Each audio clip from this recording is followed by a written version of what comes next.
தோட்டத்துலேருந்து எடுத்த அதுதான் கீரை, தக்காளி எல்லாம். பூண்டும் வெங்காயம் மட்டும் நம்ம வெளியே வாங்கினது. ஸோ இதில் வந்து ஃபஸ்ட்டே வந்து 1 கப்பு பருப்பு வேக வச்சுருந்தேன். அதில் மஞ்சத்தூள், பெருங்காயத்தூள் போட்டுட்டு, தக்காளி நம்ம தோட்டத்து தக்காளியும் போட்டுட்டு, அதில் வந்து பருப்பு வந்து நம்ம நார்மல் துவரம் பருப்பு தான்.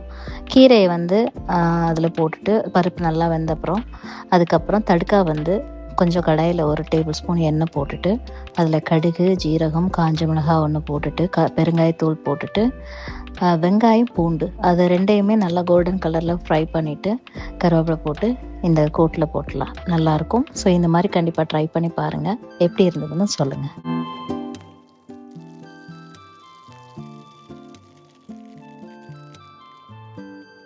கீரையில் நிறைய பெனிஃபிட்ஸ் இருக்குது. ஸோ இன்றைக்கி வந்து நம்ம மாடியிலேருந்து டைரெக்டாக கிச்சனுக்கு எடுத்துகிட்டு வந்து உங்கள் கூட ஷேர் பண்ணியிருக்கேன். இந்த கீரையோட பேர் பசலைக்கீரைன்னு சொல்லுவாங்க. இதில் 2 கலர்ஸ் இருக்குது.